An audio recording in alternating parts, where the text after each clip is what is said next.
Tucker Carlson interviewed you about the film, talking about how the Swedish public feels about the situation. Let's watch this. They know that this crime is happening. They can feel it. The statistics are clear. But they would refer to what is the root cause behind it and say, oh, it's just more, it happened to be more violence. It's men who are raping people, not the refugees. They'll make excuses for it. The majority of the population in Sweden still want to have an open door policy. It's confounding. So the president sees your interview, which means you influenced him, the president of the United States, to spread, which really amounts to false information, right? How do you feel about being part of that? I mean, the whole thing is just surreal, right? I mean, it was a Saturday night, and I get a text from somebody. I think the president just referenced you. And then I went to it, and I said, I'm not sure exactly what he was talking about, but clearly it seemed to be he was intimating this interview that we had with Tucker. So, yeah, it's incredible. It's surreal. Yeah. It's unfortunate that he had the misstatement, but it's been all good for me. Let's look at, here's what he said. Let's watch this. We've got to keep our country safe. You look at what's happening in Germany. You look at what's happening last night in Sweden. Sweden. Who would believe this? Sweden. They took in large numbers. They're having problems like they never thought possible. Okay, so let's talk about the numbers here. Yeah. Because we looked at the stats from the U.S. State Department. Here's what we learned, all right? Crime rose about 7% from 2012 to 2015. Much of that crime was nonviolent computer fraud and vandalism. In 2015, violent crime decreased slightly. There was no staggering increase. Where did you get your information, and did you look at the official numbers? Yeah, from a far more accurate source, State Department. I don't know why the State Department is doing numbers for Sweden. I look at the Swedish, it's called BRA, B-R-A, yeah, we have it, which is the keeper of all stats for Sweden. Right. So if you look at what I call heavy crime, so I'm talking about murder, I'm talking about sexual assault. Sexual assault from 2006, 2015 is up almost 50%. Murder between 2012 and 2016 is up, I think, almost over 80%. Yeah. Now, so those are the real numbers. Yeah. Well, the real numbers they don't show up almost 80%. I don't want to be rude though, but are your ears and your eyes working? Because the numbers, as we're reading from BRA, yeah, right, and from the State Department, they don't show what you're saying. You're taking these numbers and you're manipulating them in the way that. There's no manipulation. I have them. They're right here. The raw numbers are up. That says BRA. Yeah. Yeah. Yeah. Show me. But if you look at even if you look at crime here in the United States.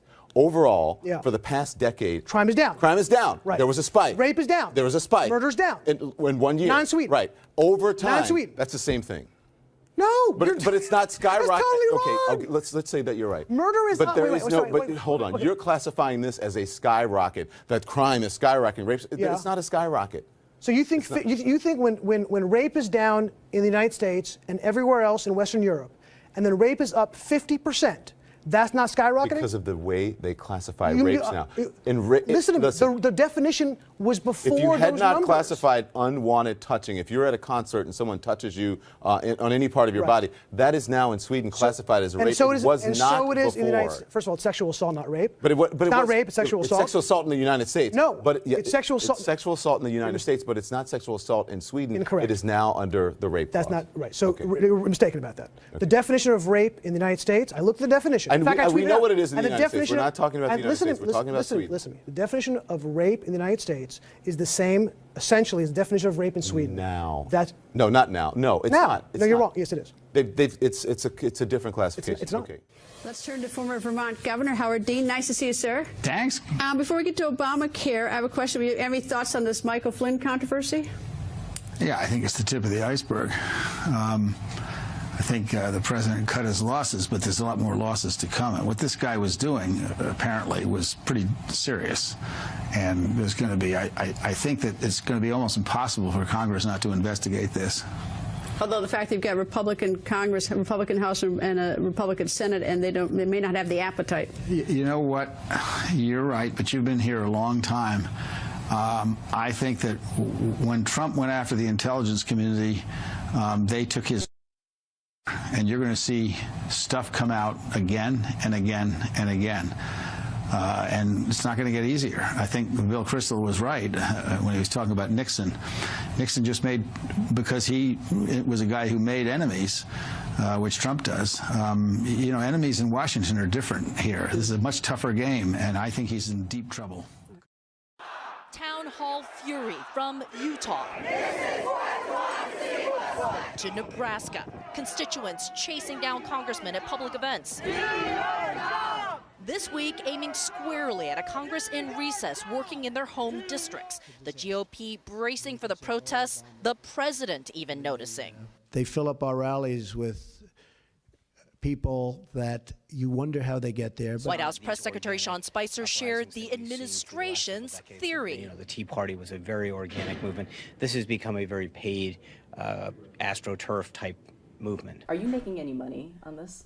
Making any money? No, no, this is not a money-making venture. Back home during recess are getting plenty of criticism over the speed or lack thereof and success or lack thereof of President Trump's agenda.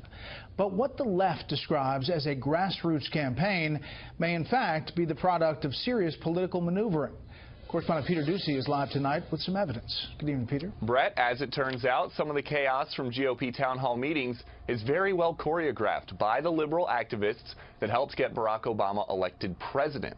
Organizing for Action is taking a page now from the playbook of the former president, who was once a community organizer himself, by essentially giving liberals turn-by-turn directions for disrupting Republican lawmakers who want to repeal Obamacare. They've now posted online a congressional recess toolkit that explains how to make the opposition seem bigger than it is, with this, quote, sitting by yourself or in pairs throughout the front half of the room will make the perception of broad consensus a reality. There's also a tip if you want to ask a question with this, quote, look as neutral as possible at the town hall.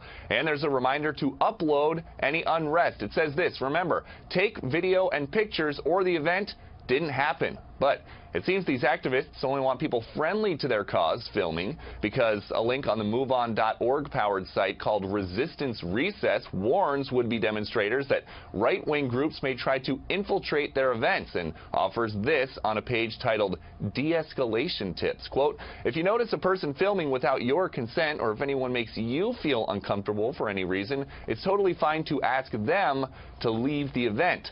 The grassroots conservative group FreedomWorks tells Fox News it will drive some conservative activists to town hall meetings this week, but FreedomWorks' attention is mostly on a big rally next month in Washington. Republicans do have dozens of events with constituents scheduled during this recess, and the House Sergeant at Arms sent all members home with a warning. Quote, it is especially critical to note that if your home address and phone number are publicly available, you should remain particularly alert regarding your surroundings. The types of disruption that we are seeing at these town halls is a change in tactics for Democrats, because for the first time in 8 years, they're on the outside looking in. Rising floodwaters from San Jose's Coyote Creek trapping as many as 20 people on Tuesday after days of heavy rain in Northern California. A couple of people, the current was taking them, and we had to jump in there and grab them. So. The current was too strong, and they even took my boots off. The floods prompting evacuations of nearly 200 residents and a series of rescues in and around the city of 1 million people.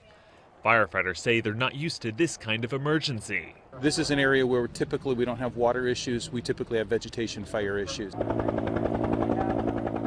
City officials are advising residents in other Creekside neighborhoods to leave their homes. So far, at least 300 homes have been flooded, but there have been no reports of deaths or injuries. Though with the next heavy storm expected to hit Northern California this weekend, the worst may still be ahead. Director of Aquaculture and Inland Fisheries in the Ministry of Fisheries and Marine Resources, Rudy Klute, says the ministry is aware of the dead fish. He says this is as a result of the mud which flows into the lake due to the heavy rains in the area. Klute revealed that the mud blocks the gills of the fish, resulting in insufficient supply of oxygen to the species. When our news team visited the lake, we came across large quantities of dead fish. The Ministry of Fisheries and Marine Resources is on a fact-finding mission to collect samples.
So those showers and rainfall should really start to clear as Melbourne sees a partly cloudy day, reaching a top of only 20 degrees, and heat will start to build slightly into tomorrow. So we're looking at a top of 23, but then it will jump up ahead of a cool change on Wednesday, likely reaching low to mid-30s across the Melbourne region.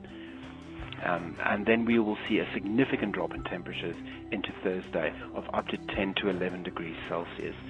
So whilst we will see mild days today and tomorrow, we're going to have a very hot day on Wednesday, and again mild to cool days from Thursday onward for the remainder of the 7-day period. With this cool change we're expecting from late Wednesday into Thursday, it's going to be more of a dry change, and showers and rainfall are quite unlikely. We could see some showers developing over the weekend on Saturday, but no dramatic totals are expected, likely to stay below 5 millimeters of rainfall.